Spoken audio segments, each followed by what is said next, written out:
I'm going to tell you kind of a weird story, guys. So I start my live stream, and I was testing it all for the last 30 minutes, and everything was fine. And then at exactly 8 o'clock, and I pressed the button, and there was no internet. Very, very interesting, isn't it? So yeah, no internet at exactly 8 p.m. when I pressed the button. So I'm using an alternate internet here, which is not steady, so we're going to have a spotty experience here, I think. Oh, gosh, it's like... So I'm not going to be a conspiracy theorist. I'm not going to assume anything here, but boy, that's awfully suspicious, though, you have to say. I mean, the exact timing of it, it was running for half an hour. I was already streaming for half an hour, and then at exactly 8 o'clock, it stops. So, yeah, he's being a conspiracy theorist. Yep. Okay, so hopefully, I'm using Starlink right now. Let's see if they can block Starlink. So, but Starlink unfortunately does not have a good upstream connection. So the upstream is going to be slow. So we'll see. I mean, audio should be okay, but it's just the video is going to be spotty when it can't even reach the bit rate of my normal broadcast. So anyway, if you can see me, then it's fine. We'll deal with it. I lost connection in another computer. So the whole internet just stopped. It's like, we know who you are. We're going to stop your internet at exactly that time. Yeah, right. Okay, so it looks like, so I can't even see Rumble here because I got disconnected here. So, yeah. Any way to disrupt me here. I know, I'm just being a conspiracy theorist, like you say. Okay, got it. It is suspicious. So, I mean, the timing of it.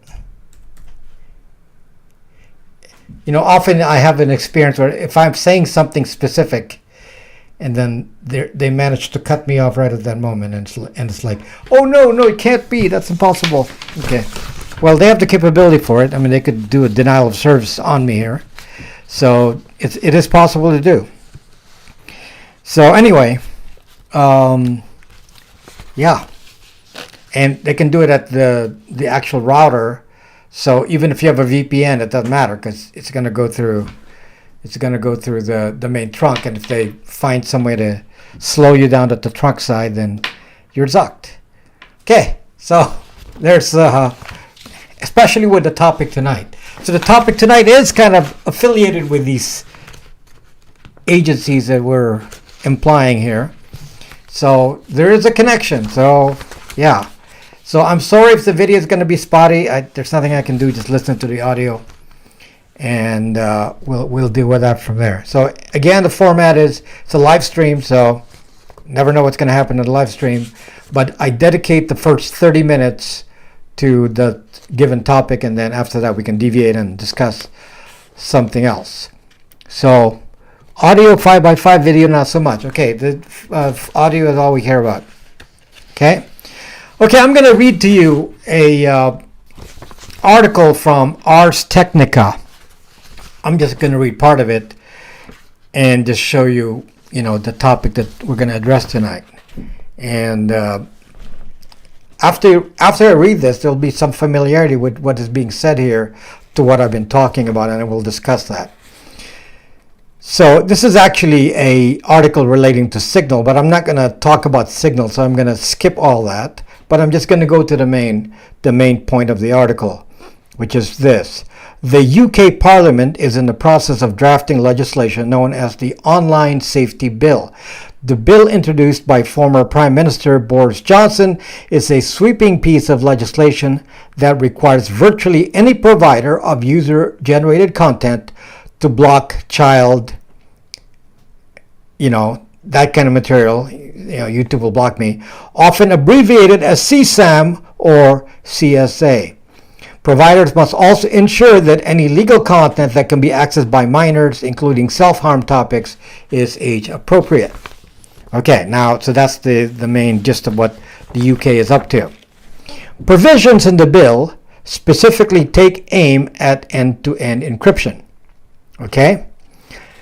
Let me just skip the rest of this and go to the important stuff. Under one provision of the Online Safety Bill, service providers are barred from providing information that's encrypted such that it is not possible for UK telecommunications regulator Ofcom to understand it, or produces a document which is encrypted such that it is not possible for Ofcom to understand the information it contains. And when the intention is to prevent the British watchdog agency from understanding such information. Okay, so basically the target is end-to-end encryption. Okay, here's a separate comment here relating to this. An impact assessment drafted by the UK's Department for Digital Culture, Media and Sport explicitly says that E2EE, end-to-end encryption, is within the scope of the legislation. One section of the assessment states, the government is supportive of strong encryption to protect user privacy. However, there are concerns that a move to end-to-end encrypted systems, when public safety issues are not taken into account, is eroding a number of existing online safety methodologies. This could have significant consequences for tech companies' ability to tackle grooming, sharing of CSA material, and other harmful or illegal behaviors on their platforms. Companies will need to regularly assess the risk of harm on their services, including the risk around end-to-end encryption. They would also need to assess the risk associated ahead of any significant design changes, such as a move to end-to-end encryption. Service providers will then need to take reasonably practicable steps to mitigate the risks they identify. Okay, so we'll summarize what this all means. And then here's the additional comment here from the author. The bill doesn't provide a specific way for providers of E2EE services to comply. Instead, it funds 5 organizations to develop innovative ways in which such and such explicit images or videos of children can be detected and addressed within end-to-end encrypted environments while ensuring user privacy is respected. So we're back to discussion of CSAM. Okay, so notice I have to watch my stupid words on such a relevant topic, and I can't even say something that's so obvious, because the last time I did a video like this, YouTube demonetized it. Not that I care if they demonetize it, but it's just abusive censorship and a thing that doesn't even relate. Okay, so I'm just going to say CSAM. So Apple calls it CSAM. We'll just continue to call it CSAM and not explain what CSAM is. If you want to find out what CSAM is, then you go Google what CSAM is. Don't use Google. Start page is what CSAM means. Search the internet for what CSAM means, and I will not try to explain it to you. Okay, so let me just tell you the thing here that's really, really interesting. What's interesting, of course, is that the terminologies and the approaches are exactly like what Apple is doing with the iPhone and the the hashed images, the AI. I mean, it's exactly the same thing. Very, very interesting concept, that they would do exactly what Apple has already discussed. And I've talked to you about this in a separate video, talking to you about the historical pattern of where this is leading to. And then I said, this is why Apple is doing this. And some of you came to my video even a few days ago and said, this guy is, spewing, fear, uncertainty, and doubt, and just doing fear mongering and this and that. And okay, think what you want to think. This guy actually quoted what Apple was saying. Oh, Apple decided not to proceed with CSAM. Okay, now Louis Rossman read the statement from Apple about CSAM. I don't know if they made any new statements, but at the time, this was last year, late last year, they said, according to news reports, which is not actually what Apple wrote, was that Apple was going to stop implementing this CSAM tracking using the technique I just explained to you, which matches what is being discussed in this document. So they said they were going to look at it. They didn't say they were going to stop doing it. Now, if there's a new document recently, I don't know, but it doesn't really matter because CSAM is a ducking cover. Let me repeat that, people. CSAM is a political cover. CSAM is for them to justify, oh, well, let's find an excuse that's politically appealing. 9/11, terrorists. No. That doesn't appeal right now. We already got rid of bin Laden. So I know, CSAM. So that's the new thing. So we got to justify the spying now. And the justification today is CSAM. Now, what you're not understanding what this really means. So I'm going to explain it to you clearly. Okay? I told you what the problem was. I told you so. That's what the subject matter is. Okay. Way back in... When did the terrorists from San Bernardino, the shooters in San Bernardino, the terrorists, the two of them were shot, and they wanted to access the iPhone. So what year was that? 2015? Forget now. Anyway, somewhere around there, they said, "Oh yeah, we want to access the iPhone," and Apple said, "No zucking way are we going to give you access to the iPhone directly." Of course, they give you access to iCloud, but they don't want you to access the phone directly and beat the encryption on it using that encryption passcode where the encryption key is stored on the phone. Because if you enter 10 wrong passwords or however many there are that you're allowed to enter incorrectly, then it will wipe out the data. That's the way these new devices work, including Android.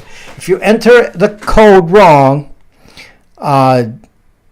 10 times, let's say. I don't know what the actual number is now, but usually it's 10.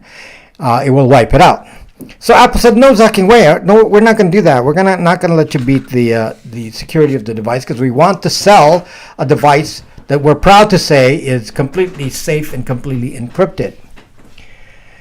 And they made claims saying that their iMessage is encrypted, which is false. Only now are they implementing end-to-end encryption, supposedly, which I don't completely trust yet, but they are now, after many years of saying they're encrypted, are now just saying that they're going to go implement end-to-end encryption for certain phones.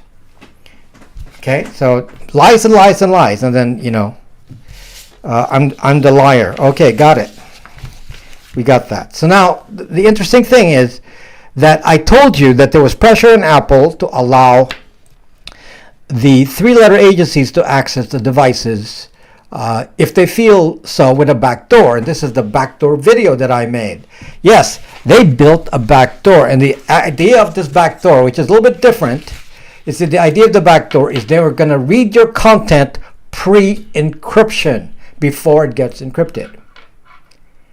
Okay, by doing so, you can beat end-to-end encryption, because if you can read it before it's encrypted, you put a mechanism in there to scan your device before the traffic is sent over the internet, you beat the end-to-end encryption. I don't care what you're using. You could be using Signal, you could be using whatever. If you find a way to put, I'll give you an example. Let's say somebody inserted a RAT, remote access Trojan, on your computer, a keyboard logger, keystroke logger.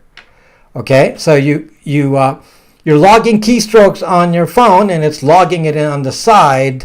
That's a pre-encryption kind of spying. And obviously, if you have access to that and anything you type on your phone, this basically you put a Trojan horse backdoor. This is what they wanted to do. They wanted to make sure that they can capture your data pre-encryption. Now, they can't justify this very easily because the public is very used to end-to-end encryption now, and they don't like the idea of just saying, well, we're going to ban encryption, end-to-end encryption, which they've said for many, many years. In fact, when I first wrote Brax Me, and it has encryption, and France said, we're not going to allow end-to-end encryption. So Brax Me doesn't have precise end-to-end encryption, but it does have encryption. And so I took it out of the French App Store. So they've seen, since they've allowed it now, so I don't know what rules changed, but you can now put it on the App Store in France. So this is a new thing that they're again trying to implement, and Signal responded by saying, we're not going to go participate in this. We're not going to allow you to do pre-encryption scanning on Signal. Of course, Signal doesn't have a choice, because if there's a keyboard keystroke logger on the device, then obviously that's not going to work. Now, as they said here, they want to preserve your privacy as they do this kind of scanning. And this is why they use the excuse of saying this is for CSAM. That's because why? It sounds good. It's politically appealing, and we got to protect the kids. So it doesn't matter what the topic is. There's always going to be something that can hit you psychologically and emotionally. And this one is saying, if you're doing end-to-end encryption, then you are causing a loss of safety for kids. That's a new translation now. So end-to-end encryption is tantamount to saying you're allowing evil to be done to kids. Same with what Apple was saying. We're going to have to implement this CSAM rule on iPhones, and Mac OS now too, because you're hurting kids. And then they said, now watch what happens here. So Apple supposedly pulled back and said, we're not going to implement this right now. Okay, so everybody's happy. Oh, good. Apple's not going to implement CSAM. And so this Rob Braxman guy is full of shit, Z-H-I-T, for suggesting that Apple is hurting our privacy by putting in the CSAM methodology, and they're not going to implement CSAM, so we're okay, we're safe on our iPhones. Okay, and that's going to be the same thing that's going to be said on this UK thing. Trust me, it's going to happen. That's just the way this goes, because that is what the three-letter agencies demanded in 2015. If you read the news articles on what the heads of the three-letter agencies were saying in the press, they wanted pre-encryption scanning. They said that. So therefore, they were trying to come up with a way for pre-encryption scanning, and they found a sucking way. And the way is to use the AI to use the scanning, just as Apple implemented it.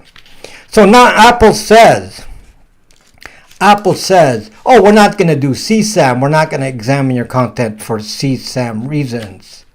Except the code for examining content using the AI is in your iPhone. That's been proven already. In fact, many people have seen evidence of images being scanned with hash codes and whatever. So explain to me then, so you see how, then the people say, oh, Apple said it's going to be used for CSAM, and Apple said, oh, okay, we're not going to use it for CSAM. And so everybody's happy. Oh, okay, Apple's great. They're not going to use it for CSAM. But nothing changed. The infrastructure is in there to do the pre-encryption scanning. So CSAM is just a cover. The main thing was, can Apple do pre-encryption scanning at the behest of three-letter agencies so they don't have to decrypt the phone? The answer is yes. So Apple can, in fact, spot your traffic and do pre-encryption scanning, and yet claim that no person, which is true, no individual is going to be looking at your phone and looking at your content. No one is going to look at Jeff Bezos' nude images on his phone, because that's not going to happen with this new AI operation, which is also true. However, the AI is looking at Jeff Bezos' nude pics and is identifying to Apple that yes, there are nude pics on Jeff Bezos' phone. So when the three-letter agency says, okay, we want to target this individual because he made statements that are against whatever the policies are of the three-letter agency at the time, which changes, by the way. And we want to, we have a warrant. We want to scan his content, and we're going to say, look for, nude pics or whatever. I mean, it doesn't matter what the topic is. It doesn't have to be a pic. It could be a document. Okay? The technology is there. There's nothing to change. The hashing and all that's already built in. The only thing that they don't have is I don't know if they don't have. They must have written the procedure. It's the procedure for saying, okay, how do we actually scan? What are the rules? What are we scanning for? Maybe they don't have that worked out yet, but the mechanism is there. So anyway, it's I'm the fear mongering guy. I'm just telling you here. Nobody said that Apple removed the AI for doing this, AI scanning, because it can't be removed because it's part of the zucking chip. Okay, the neural engine, it's built into your zucking iPhone.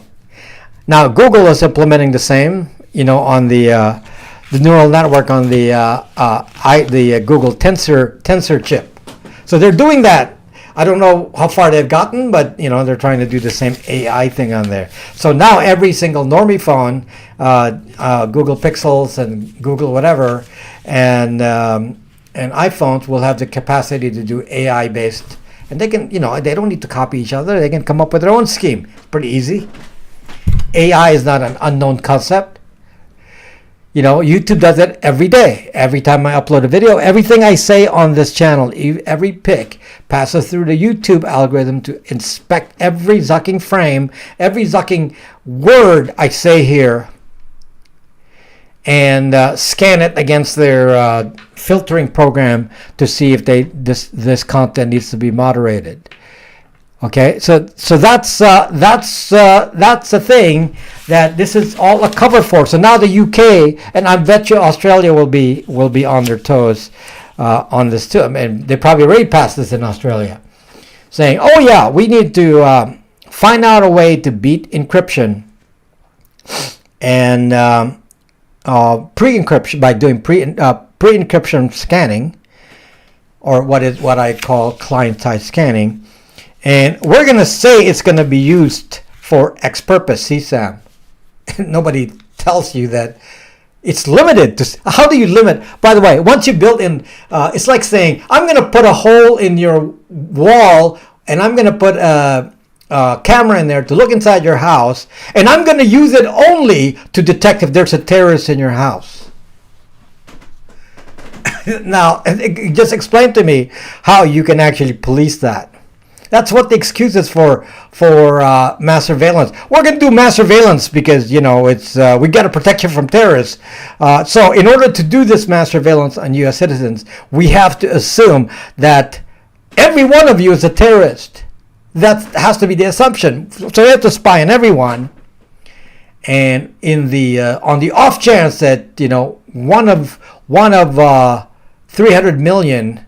Maybe a terrorist. So we want to spot you in advance. So we're going to do that by spying on your internet and everything you do. Mass surveillance. This is the exact thing. Now, again, what is missing from this is they're building the architecture. Now you can't take this back. Once you, like Apple did, once you build the architecture for client-side scanning, you cannot take it back. In this case, it's in the chip. It's also an API that's included on the phone. Anyone could theoretically build their own version of client-side scanning. So there you go, folks. I mean, it's lie after lie after lie. And I'm the... don't listen to me. I'm the FUD guy. I just give you fear, uncertainty, and doubt. I give you false information apparently. So okay. So that guy who actually quoted Apple said they're not going to implement CSAM.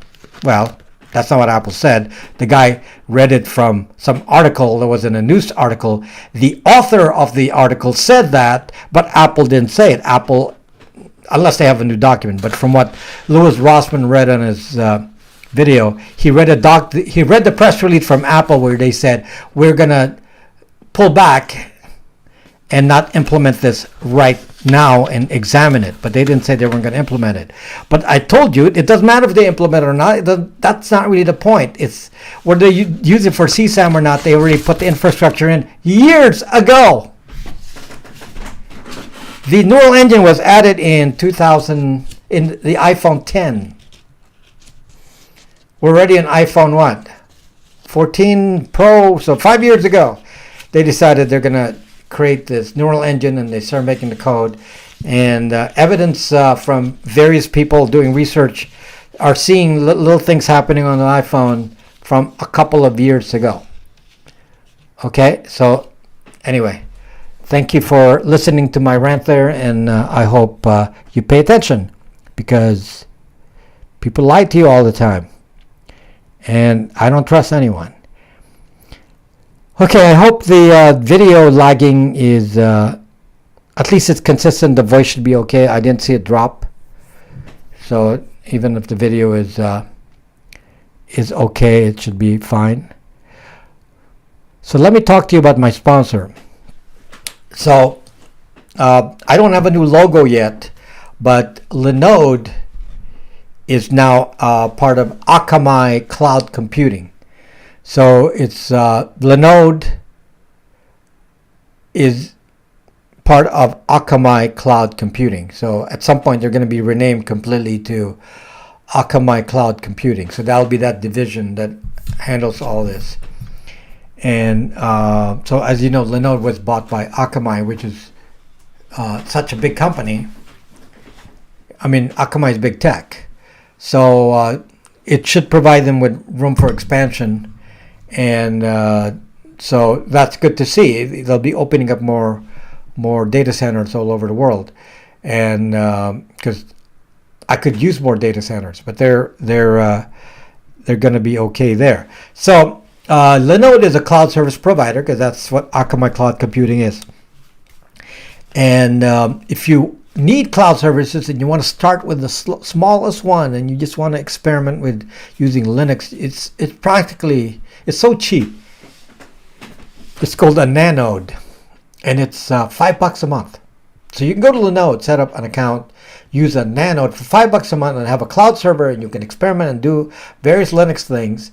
And you only get charged $5 a month if you use it for the entire month. If you're testing things and using it for, saying, oh, maybe I want to test the next cloud server, or I want to do Jitsi servers and any number of, or maybe run WordPress and do any number of things you want to do in Linux.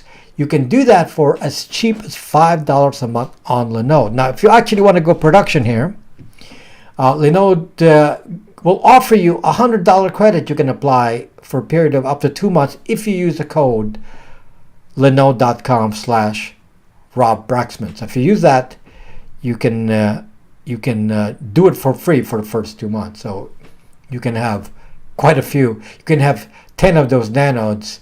So you can spend $50 a month and have 10 servers for testing, and it will be free for the first 2 months. So consider that, and they're excellent company with excellent tech support. So I would really keep them in mind.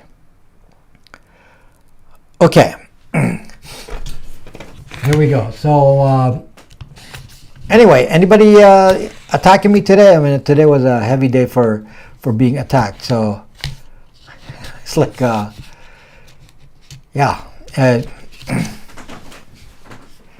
no fun doing what I do. People think this is easy work. So yeah, there's almost no time to sleep doing what I do, and I have to come up with videos. So something that I want to explain about the last video. Thank you, Great Gold, member for 6 months. 6-month anniversary. Wow. By the way, your support to this channel is like so appreciated. I can't believe how much it helps. You know, this is not a get rich quick kind of project. You know, it's hard work that I have to do all this, and your support to the channel is very, very much appreciated. And if you want to support but have more of the money go to the creator, the best option is actually to go to robbraxman.locals.com, which is Locals is actually owned by Rumble. So Locals is a option. So if you want to consider that and move your support to locals.rumble.com, and you can support for the same amount or any amount you want, and they just take a smaller cut, and much smaller than YouTube takes a third, and Patreon I think takes somewhere close to 20%. So Locals takes much less than that. So thank you again very much for your support. I appreciate your support in any platform you choose. Thank you, Echelon, for supporting me here on membership on YouTube. We are donating to Rob, but also because of Misty's kind and wonderful comments. Oh, thank you. Thank you very much. So, I don't know why I guess when they perceive you're succeeding, people want to put you down. So I get a lot of that. I get a lot of put downs, and it doesn't really matter. I mean, none of this concerns me too much. What it concerns me is that the message goes out. There's always like naysayers out there, and I think that this is why these live streams are very important, because in a live stream you can look at my face and see if I'm fucking lying to you or telling you something that's not true, because you can kind of detect that. So I started this project. I'll give you a little history so you kind of have a little basis for what happened here. So I left my field. I was a software architect for enterprise company, and I divested myself of that company 10 years ago now, or a little less than that. So I divested myself from that company, and then I said, okay, I'm going to do something different. Oop. That was an actual drop. I saw the drop. I saw the drop in the signal. So let me just wait a few seconds here to make sure it's steady. Okay, I think it's okay now. Okay, but it did drop. Okay, so just a little bit of history. So, I before I was doing this, I was a software architect, the chief software architect for an enterprise software company, which I founded. So I founded the company. I divested myself from that. I'm no longer associated with that, but I built software that is still in use in many big enterprises today. So that's, I have a lot that I've already done in my life. I don't need to have people come here and tell me that they know more than I do or whatever, because they're just talking words when I actually had a company and already succeeded. So around 10 years ago or so, I decided that my passion is to do what I'm doing now, which is to be a privacy advocate. I've always been afraid of what they can do, whoever they is. And one of the biggest problems I had was on the medical side. I was working with medical systems back then, and during the Obama administration, they actually implemented some rules that allowed the government to actually intervene and directly spy on the content of your communications between you and your doctor as it happens. This is in real time. So how do I know this? Because I built some of those systems, and some of them are still in operation today. So in real time, I wrote software that will extract the medical traffic as it occurs in real time and sends it to the talking government. Sends it to a contractor for the government. The contractors are called Health Information Exchanges, HIEs. So that was one of the last things I built there.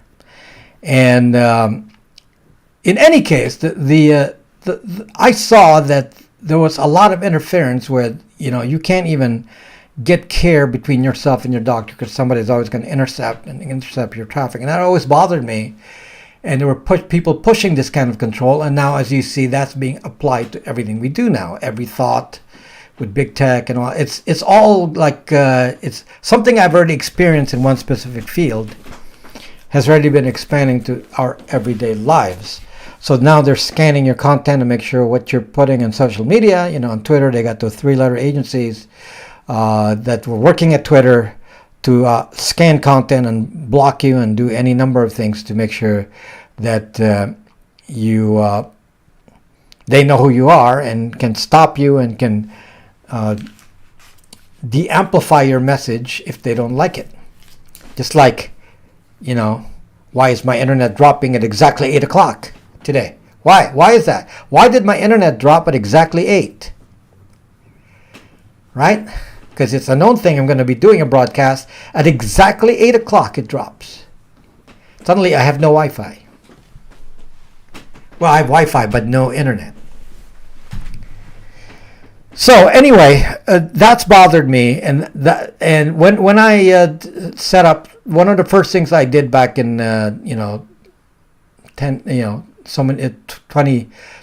years ago was I said, well, let me write new software for the community of people that will be privacy oriented, and I want to make sure that there's encryption and that the program that I make does identity protection, meaning a no identity kind of site. That was very important to me, and that was part of what I was trying to do here. And as part of that, and some of you may not know this, so I'm going to state it right now so you understand some of my background and what I'm talking about. One of the things I did was I wrote an email server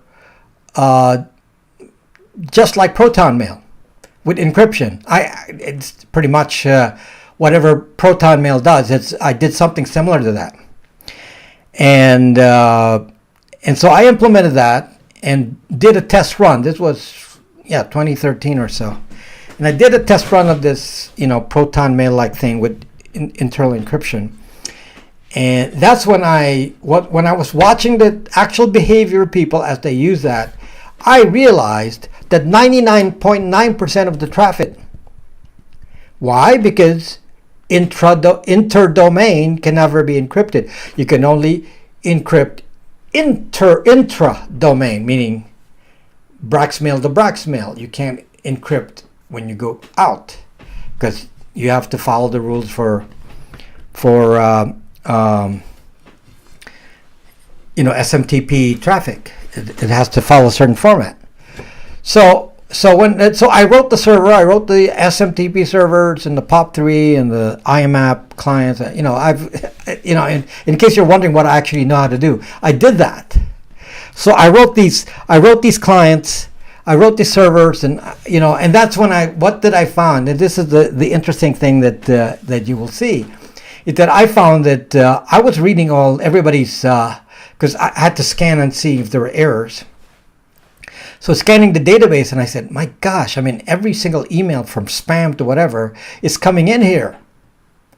And it has to go to the server, and on the server, I can read everything because you can't encrypt that part. And I said, wow, so you can actually profile a person if you pay attention to this. And now you're saying that all of your traffic you're sending to Proton Mail, and you said they're encrypting, but you're actually building a honeypot because Proton Mail itself is supposed to protect people who have something to hide. And now you built a honeypot for that because everyone knows that you go to Proton Mail to hide stuff, but 99.9% of your stuff is not hidden. So you can see where my comments about, why I don't believe in a proton mail approach, because based on my own experience of actually doing it. Because 99.9% of your traffic cannot be encrypted. Because you're talking to somebody on Gmail, you're talking to somebody on Yahoo, you're talking to somebody on Outlook, you're talking to somebody on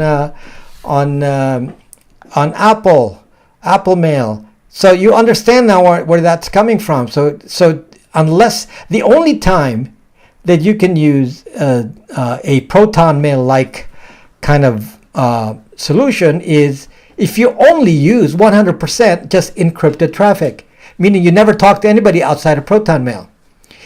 But that's not what you're going to do. So people advertise on their email such and such at protonmail.ch or whatever. And it's like, what the sock? What is the point of that? How's that protecting you?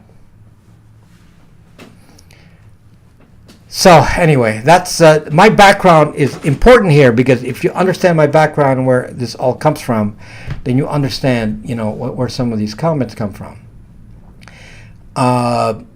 And some people may also ask, well, what did you have to do with cybersecurity? Well, the problem is that you don't understand what I did. So I was dealing with medical software at the enterprise level, which is an even bigger. In fact, they claim that everything can be targeted. The most heavily targeted piece of data is medical databases. In fact, there are many hacks of medical databases. Medical databases is a great source of hacking data, because most of the people who provide medical software do not do encryption well. So, I had to be involved with that at an early stage to make sure that doesn't happen. So whenever somebody was being attacked, one of my clients, which are hospitals and large medical facilities, they have to bring somebody in to solve that, and guess who solved it? So we're talking pretty hands-on here. If somebody, there are things that I can say I was able to do that is probably beyond your typical kitty hacker kind of stuff, okay, or kitty crackers. Okay, I'm not a kitty cracker. I'm a C programmer. Okay, I can do TCP, UDP, whatever. In fact, no protocol kind of stuff on the internet, and do stuff that you can't do if you're just a kitty cracker. I don't pay attention to whatever supposedly malware somebody makes that is based on some assumption of what they copied from somebody else. I don't think that's all that useful. There are many tricks you can do if you really want to do stuff. So yes, I've researched those stuff and built those stuff, but just for me. I'm always that somebody will come to me and say that you're, somebody will claim that I'm hacking somebody. So just so it's clear, you will not find that, because I was testing mostly against myself.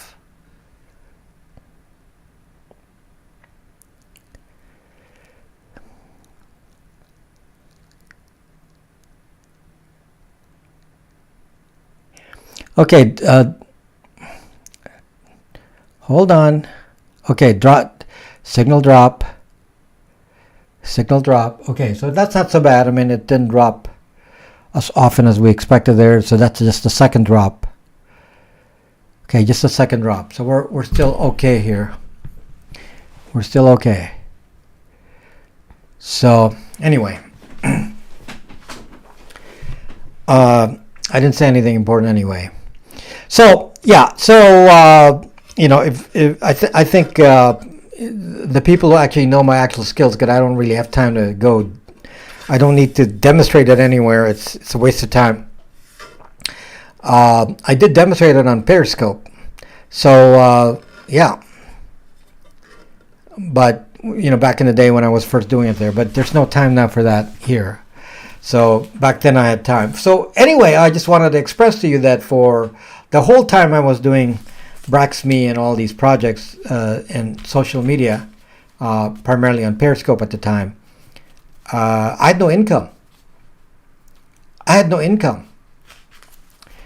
So I've only been on YouTube for what? Under 3 years on YouTube, right? I can't remember exactly when I came in here, but it's been under 3 years. So I had no income for 10 years. Well, less than 10 years, 7 years. I had no income for 7 years. So, yeah. So people are like, oh, this guy's just, raking it in on YouTube. Yeah, right. Maybe you should find out how much money I make on YouTube, then you can actually understand how stupid you'll sound. Okay? I guess anyone who does YouTube will understand that we don't really make that much money on YouTube, if at all. It's actually pretty insignificant. So your support is actually what has to sustain this. So, and I appreciate it. But it's thinking that somehow we get massive financial success here is, this is hard work. I got to come up with a video, and if I don't come up with a good video, you guys respond by not watching, and total drop in income for that month. Okay, so you have to once you understand that, and you see, yeah, it's a battle like any of you with your jobs. This is no different here. We're all doing the same thing. We all have to work every day, and we have to be consistent with our work. And sometimes it goes up, and sometimes it goes down, and sometimes it's good, sometimes it's bad, and hopefully on the average it will be okay. So anyway, I just want to make sure that you understand that I'm devoted to this topic. I'm devoted to being a public advocate for privacy, and that I did it for 7 years with no income. Pretty crazy that you would do that for. Good thing I had money. Good thing I had money. I mean, I no work for 7 years, and I'm a high-end programmer. I can make more money than those people at Twitter. So Elon Musk could hire me, and he probably couldn't afford me. Well, maybe he can, but I'd be pretty much unaffordable for most places. So the point is, I've dedicated my time and effort to this. I decided I'm not going to do anything else. So I don't do any commercial work anymore. I don't do anything else but focus, because this is a big project, what I'm doing here. So my new Ferrari outside, huh? Well, I admitted to you that I do have a Tesla. So, not going to lie to you, I have a Tesla. Okay, but that's nothing new. I'm not poor. Okay, I've already had a successful. I already had a successful business before I started this. I told you that. I founded a company, became successful, and I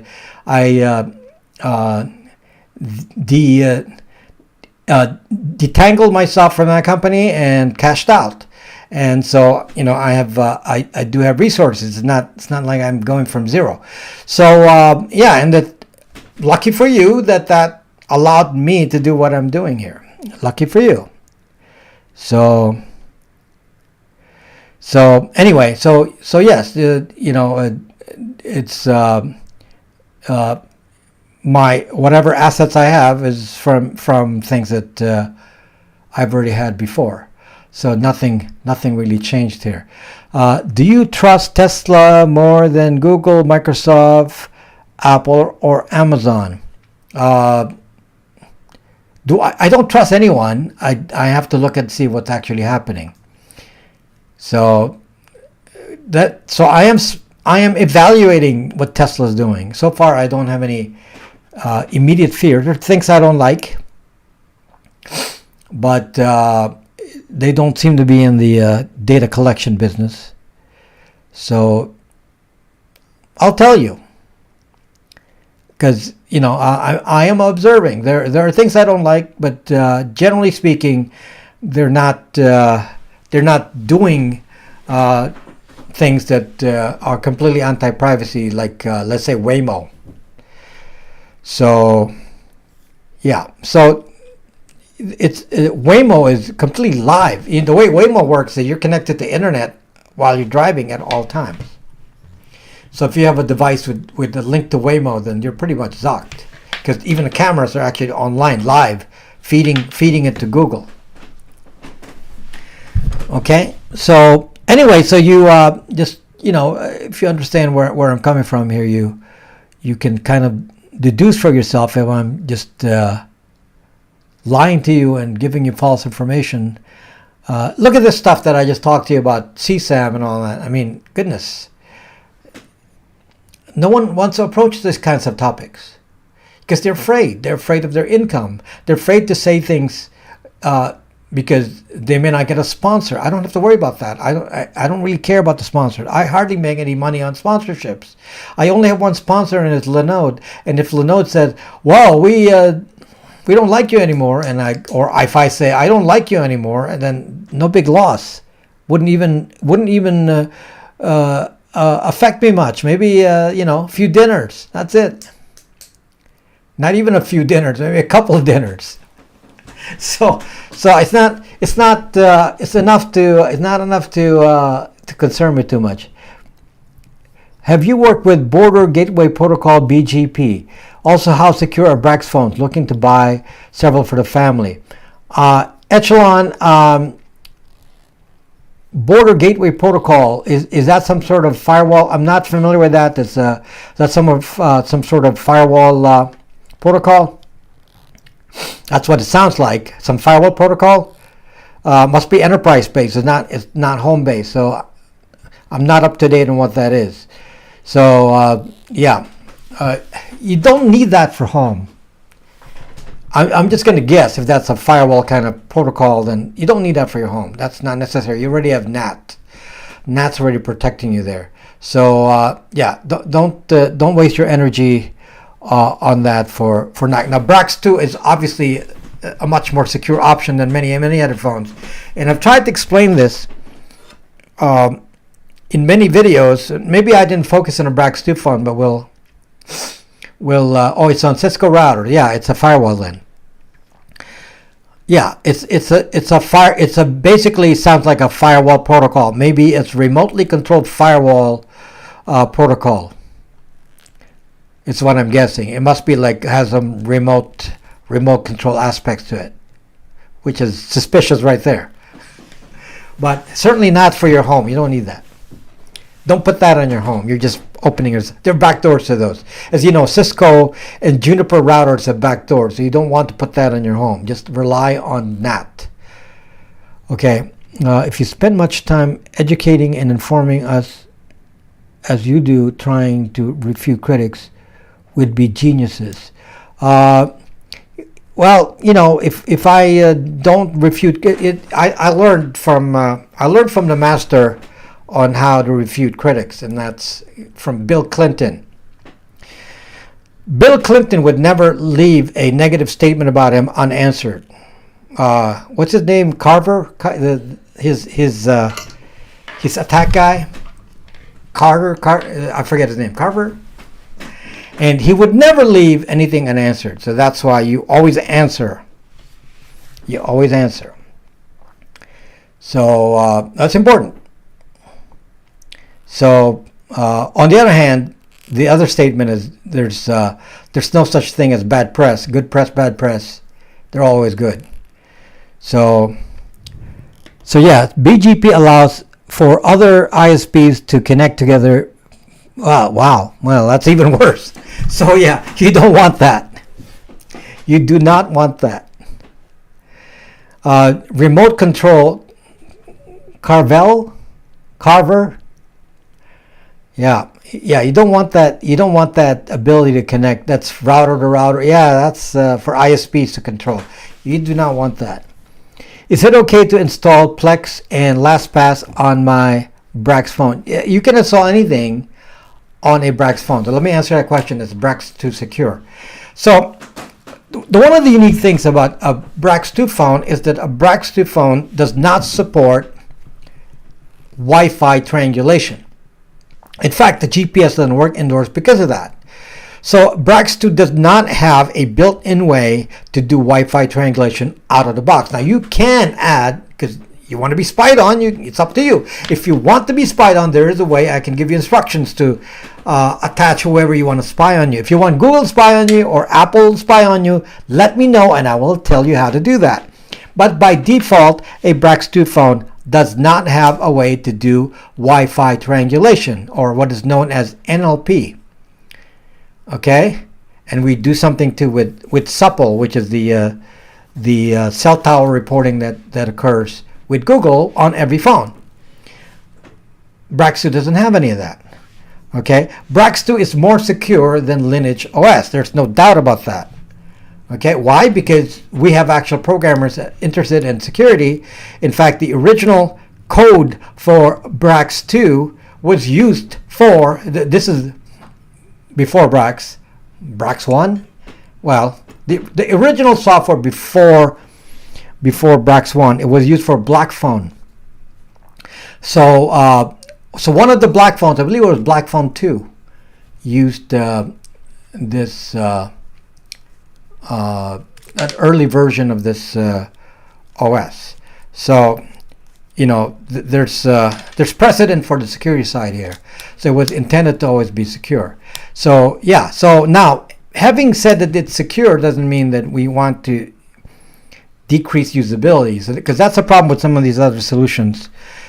They are too extreme that they say, well, we're gonna lock you down so you can't do anything on the phone. Well, a Brax doesn't need that. You can actually load things that are not Google. You can easily load on a Brax 2 phone. It will work fine. Brax 2 phones are better than Pixel phones for the reason that Brax OS is better than Lineage OS. And second, Brax 2 phones are brand new, whereas the Pixel phones that we use for de-Googling are not brand new. They're more expensive phones, and Brax 2 is cheaper. So in the end, you end up with a better value because you got a 1-year warranty on the phone, where the battery is not going to drop dead. Certainly it's not going to drop dead in 1 year, but most batteries last 3 to 5 years. So it's brand new. Whereas if you get a Pixel, it's already a year or two old by the time you get it. So for that reason, Brax 2 is the better solution. Plus, we can update it. We can update it to increase the Android versions without you losing your data, whereas you cannot do that on Lineage. But the reason we still have to do Lineage is because some of you need to be compatible with your carrier, and there is some incompatibility with Verizon. As far as I know, the current version, Brax 2 USA, is incompatible with incoming text on Verizon, but it's not incompatible with the Verizon network. It's just incompatible with something in their APN, which they refuse to help us with. So for that reason, when you have a Brax 2 phone and use Verizon, you can't get your incoming text. That's the main bug. However, if you use Red Pocket, as an example, which can use Verizon, I am certain you will be fine. So really, it's just if your actual carrier is Verizon, that's a problem. But if you're using a Verizon MVNO or reseller, it's actually fine, because the problem is on the APN side. So anyway, Lineage needs to support more phones. That is the advantage of Lineage, is that it does support more phones. But in order to be on Lineage, there has to be volunteers. The volunteers make the phone, and they have to know how to tweak Android to work on that particular phone model. And the moment they leave that phone model, then the volunteers leave, and suddenly now you have an old phone with no support. So that's the problem too. It's a plus and a minus. There's more of them, but the volunteers, they're just volunteers. They don't work for Lineage OS. Okay? Whereas the difference is we got developers who specifically work on the Good Phone Foundation and work on Brax OS. So So we do have some advantages on that front. So now, differences in phones. A Brax 2 phone is definitely a less expensive phone if you compare it to Pixel 6. Pixel 6 is more expensive. So, yeah, I mean, there's no mystery there. And then you have to de-Google it on top of that. So you have to added cost of de-Googling the phone, which adds to the expense. So if you buy a phone and you have to de-Google it, then you're increasing the expense, since no one can do that for free. Well, some of you can do it for free, but not certainly. I'm not going to do. If I can't pay my employees to do it, then because I can't afford to, then I'm not going to do it. It has to make some economic sense. So, but some people need a Pixel, so we do Pixels. So Pixels are probably the most reliable ones to de-Google if you have the right kind of Pixel. But a Brax 2 phone is cheaper for us to support. So besides, we can warranty the phone because we have enough volume that we can replace the phone as needed. Another half an hour. Oh, thank you for telling me that. It's exactly 9 o'clock here. Can I install a Brax phone to a Raspberry Pi? No. Now, let me talk to you. Rob, is AI a threat at all to privacy? Yes, I just explained that this whole CSAM thing is an AI-based privacy attack. That was the whole point of the video.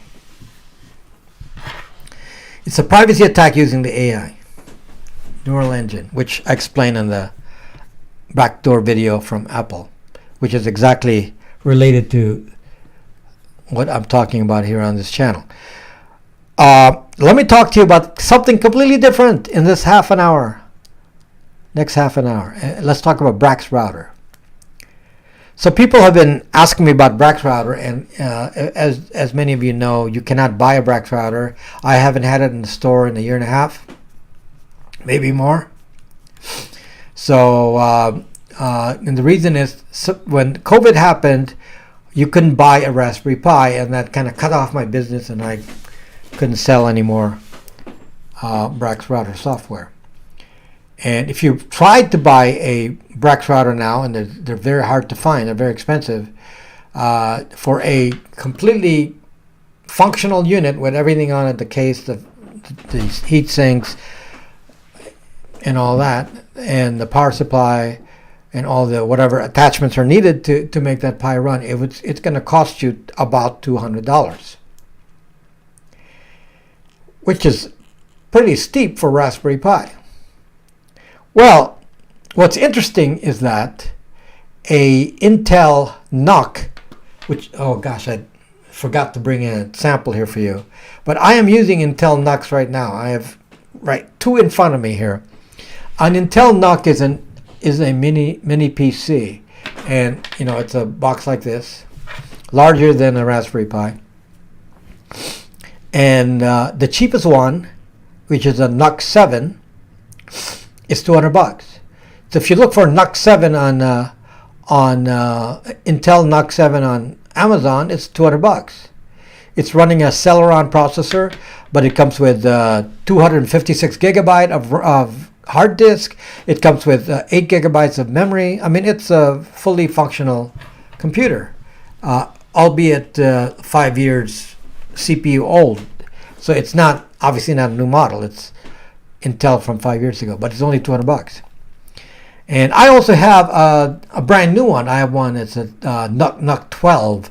So the first one that's 200 is NUC 7. This is I have a NUC 12, which is 12th generation Intel, which is brand new. This year's model is 12th gen.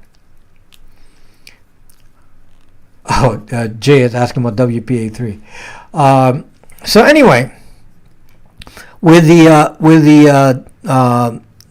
12th gen, it's equivalent to the power of a brand new laptop on the same form factor, which is this Intel NUC. So I'm running. So I have two of the expensive ones, the like a brand new laptop, and there's about $650 with 512 gigabytes and 16 gigabytes of RAM and all that. and 12th gen i7.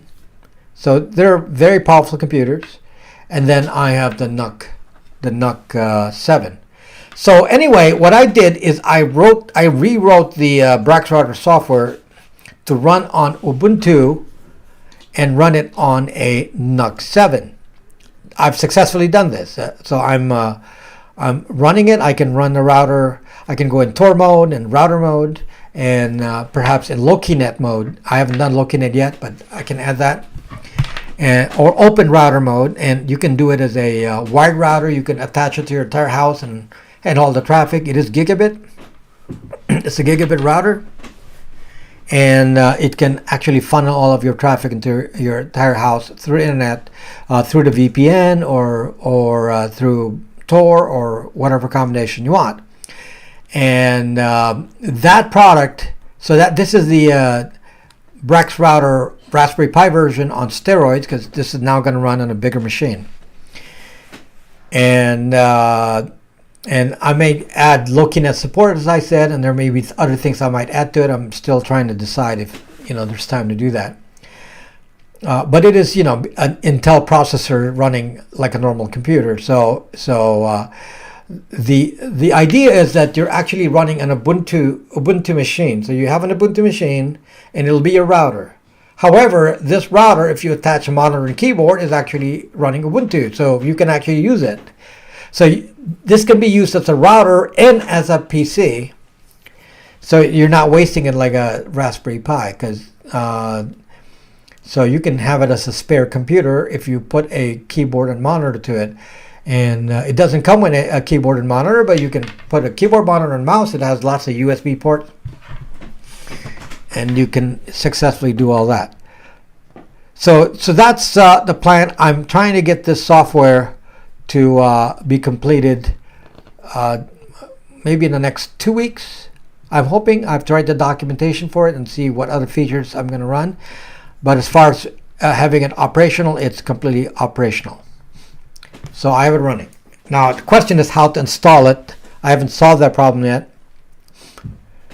So right now it assumes you have installed Ubuntu on the NUC, and then once you install Ubuntu, then you put this code in and run the script, and it installs everything for you. So yeah, so that's the way it's now. I'm trying to find a way to maybe make a live USB directly. So I'll figure that out so that you don't even have to go through that process. So anyway, that's my current plan. It's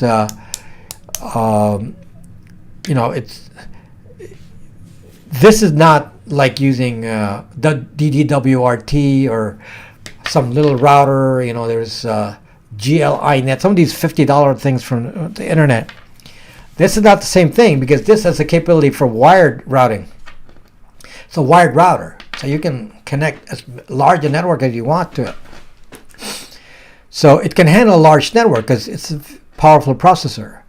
So yeah, and obviously the slowdown will be from the VPN, because VPNs are going to slow down. But as far as the traffic that it can handle, it's more powerful than your standard router, much more powerful than your standard router. Okay, so that's the plan. Now, could you install other software on this device? Yes, you can. It's running Ubuntu. You could say, I want to install Sync Thing on it. Could you do that? Well, yeah, because all you do is basically plug in a monitor and keyboard, and then it's Ubuntu. So if you want some Ubuntu software, go install it. It will run. Now, the only difference is that's different from this Ubuntu box. In order for this to run, it has to be in wired mode.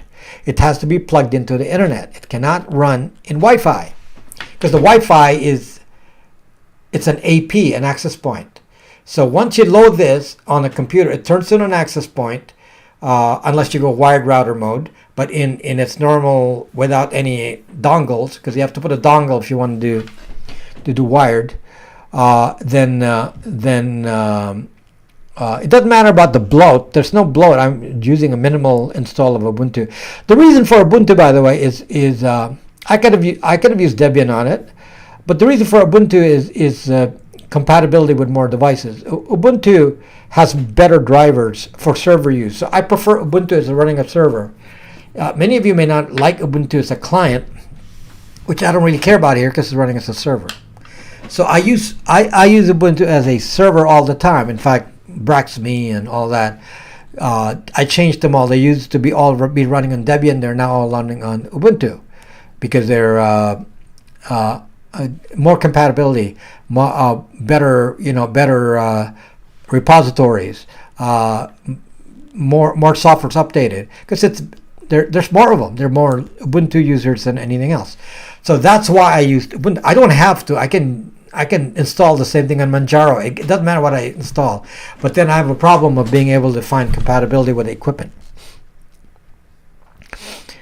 So yeah. So you can use whatever you want. You could use if you're writing it. I made a choice so I have less work. So for less work, I chose Ubuntu. So, yeah. Greetings from the Canadian Rockies. Penelope, how are you doing? So, let's see.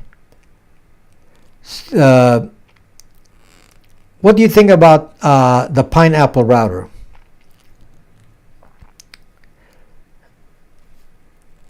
That's a hacking router, isn't it? Is that the Hack 5 hacking router? But what does that have to do with what we're talking about here? I mean, you can use a hacking router if you want. Nothing stops you. If you're hacking, then you should get things like that, and you probably need your rubber ducky and all those little tools you want, and your Kali Linux and whatever. So that's fine. Firewalla, okay. You definitely don't need that, at least on your home. I'm thinking about, do I need to do a firewall? Because firewalling is pretty easy on Brax router, but I don't think the average person you don't need to firewall incoming because you're already behind a NAT. So there's no purpose to block doing firewalling from protecting from the outside on a Brax router. The only purpose of a firewall on Brax router is to protect outgoing. And most people don't want to protect outgoing like HTTPS necessarily. They want to protect normally specific domains. And that's pretty hard to do, actually. You can't easily block a specific domain, like Pi-hole maintains a list if they want to block a specific domain, and it's not perfect. It only partially works. So maybe that's a partial solution. I got to think about it, to see if you can actually make it partially work. Maybe we put Pi-hole on the Brax router. Because I already am running. If you have my VPN, you're already going through Pi-hole.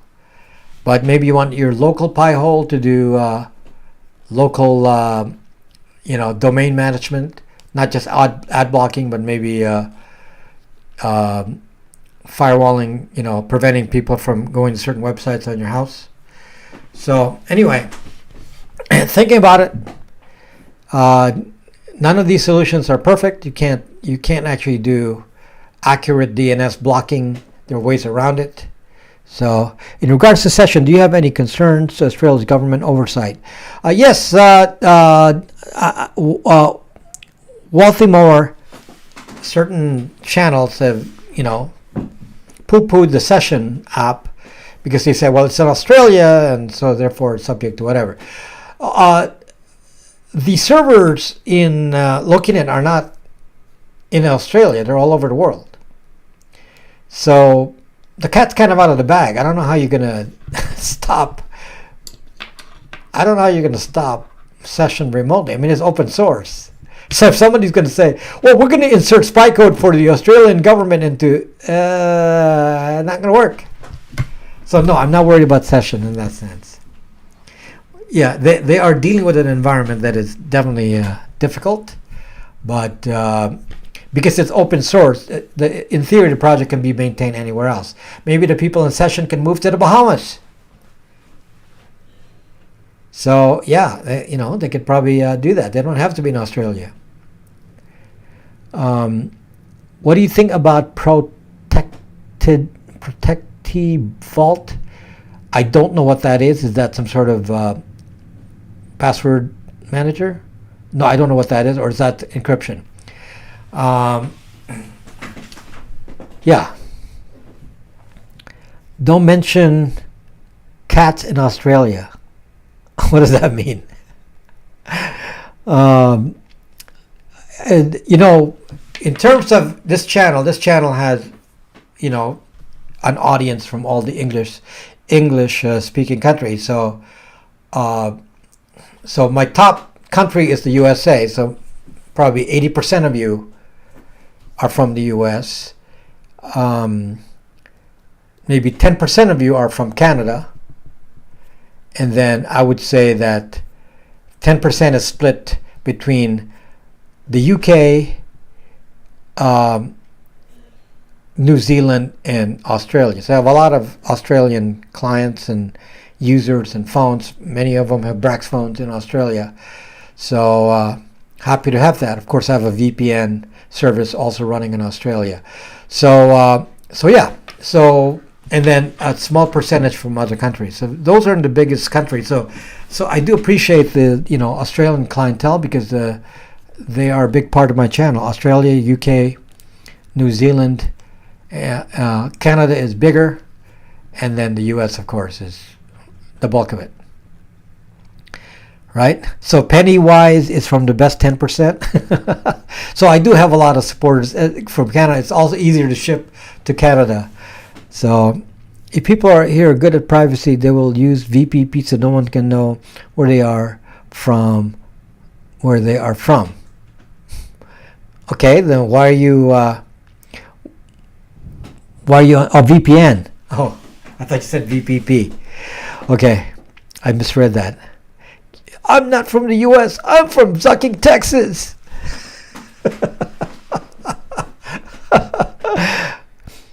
Yeah, funny. I'm in a different country. I'm in California. I'm in a different country. I'm in Newsom land. Yeah. So yeah, many of you think I'm in a different country because I'm in California. USA needs to become more like Texas, says Jin the dog. I just want to be more libertarian. How about that? I just want people to stay away from my business. That's what I want. I wish that's all you want, is just live your life, not have other parties controlling your life. That's all. So, this is not. Romania salutes you. Well, I salute you in Romania, and glad that you're awake. Very early in Romania. Well, not too early, I guess, but you're okay. So yeah. So that's all I want. This is not. My channel is not about politics. It's about being free from control of anybody. I don't care who it is. I mean, think whatever you want to think. You so I'm pro-abortion. I'm anti-abortion. That does, do whatever you want to do. That's none of my business. That's not what I talk about here. Okay, that is none of my business. You can do whatever you want. All I say is, can you do whatever you want? Are you allowed to do whatever you want? That's it. Okay, that's what this channel promotes, is to allow you to do whatever you want, believe whatever you want, without intervention. Some of you will politically want somebody to mess with you because somebody believes differently than you. So your answer is, well, we should censor them. And see, just be even with your approach here. I'm very consistent. I don't really care what you believe as long as you let me believe what I want to believe, and I'll let you believe what you want to believe, and we'll be all okay. That's all I'm saying. And that's what this channel is about. Okay, so you can be on any side. Just don't stop me from thinking. So, somebody made a comment in my last 9 minutes here. Somebody made a comment. Well, I'm disappointed. It was somebody named Dreamin on Brax Me. I'm disappointed in Rob because he said that, we need to use Twitter because it's free from 3-letter agencies. And you actually trust Musk. I don't have to trust Musk. The point is that I like Musk, by the way, but he doesn't seem to be a spy guy. So far I like him. So anyway, what's the choice? Do you want the old Twitter where the 3-letter agencies there reading your comment and de-amplifying and amplifying your voice? Is that what you want?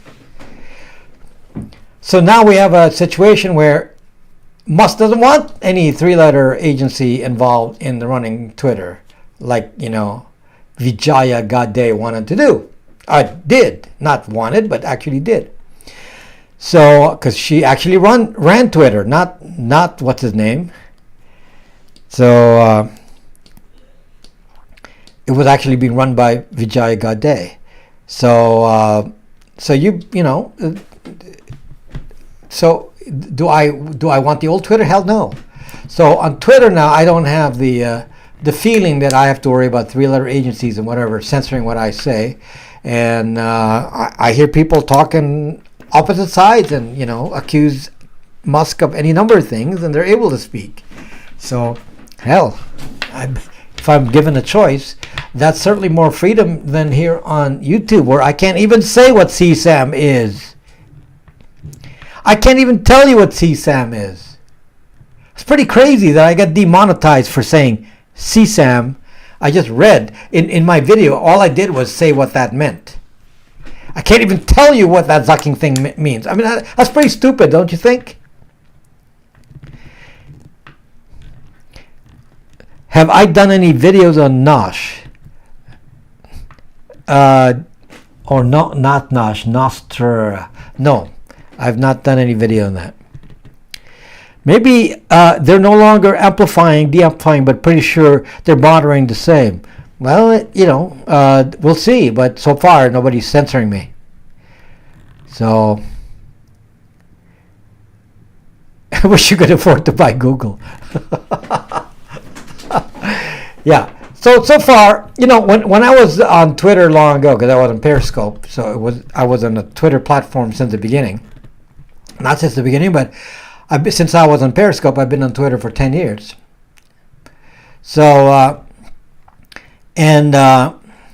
what I've discovered is that the censorship on Twitter actually went to both sides, and it was really, really kind of extreme. I mean, people would just get shadow banned, and they don't know why they were shadow banned. There was no way to know why. I myself got banned. Can you believe that? I was banned on Twitter, on the old Twitter. I was banned, I think, for a week. I was banned for a week on Twitter. So many of you may not know this. Yes, I got banned on Twitter with the old administration. Now, what the heck would they ban me for? What the heck could I possibly talk? I talk about privacy. What the heck would you ban me for on Twitter? Well, in my case, it was a zucking mistake. They thought, we made a mistake. So I don't know why they really banned me, what triggered it, but they banned me for a week, and then they unbanned me. But just to show how dangerous that is. I mean, you can be banned very easily on Twitter. I don't know if they ever shadow banned me. I mean, that's I think I was being shadow banned on Periscope. It felt like I was being shadow banned on Periscope. So if you want that kind of environment, then go to that platform. I'm not going to go to that platform. So right now, Twitter has not done anything to me, and doesn't seem to be in the mood to do anything of that nature, like banning me in any kind of a way, as long as I don't do anything abusive, which I don't, so I don't have to worry. But, well, here on YouTube, I've been demonetized so many times, many times. So, yeah, and it's very irritating.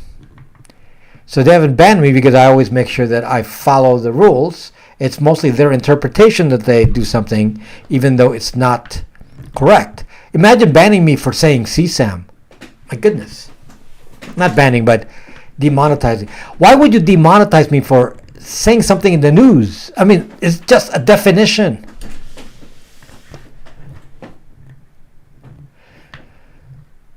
Yes, there are two Brax phones. There's two Brax 2 models right now, although we don't have a lot of the Brax 2 International. So anyway, like I said, Brax router, that's going to be coming out soon if you're going to be interested in that. And you got to buy your own NUC, but which is $200, but the software is going to be the same. It's going to be $99, which is a lot of work for $99. So the only justification of the amount of work I put in is that many people will buy it. So if many people buy it, then it's worth it, because it is a lot of work to do. So it's making router software is not easy. I mean, it's tedious kind of work. So PCmatic. Antivirus. Oh my God, don't talk nonsense. I don't support antivirus products. I feel like YouTube is going to be way different in 2 to 3 years. I don't know where it's going to go. What is that? Is the PCmatic guy trustworthy? Somebody said, you look like, because, we Asians look alike. Oh, you look like that PCmatic guy. It's like, fuck. Racist, right? Yeah, we got 2 minutes. Oh, well, what is CSAM? Well, I'm not going to get demonetized, so you go search for it yourself. Don't Google it. Start page it. So, yeah, don't Google it. In the 90s, polyphonic phones advisable as a second phone. I don't know what that is. PCmatic is host-based intrusion prevention. Is that what it is now? It was an antivirus for, they were trying to ban your clone. So just to remind you, in the last 1 minute here, at exactly 8 p.m. when I started my broadcast, my internet dropped. I bet you after this broadcast, my internet will be right back. Why did my internet drop at exactly 8 o'clock? Why? Okay, that's the mystery of the day, guys. That's the mystery. Yeah, I mean, you do look like a few people. Oh yeah, we Asians look alike. It's yeah, right. Okay, you all have the, your tiny eyes. So right. Come on. Yeah, they are sending me a message. Thank you for watching, my friends. We're out of time, so we'll see if anybody actually watched this live stream. Bye bye, and I'll see you next time.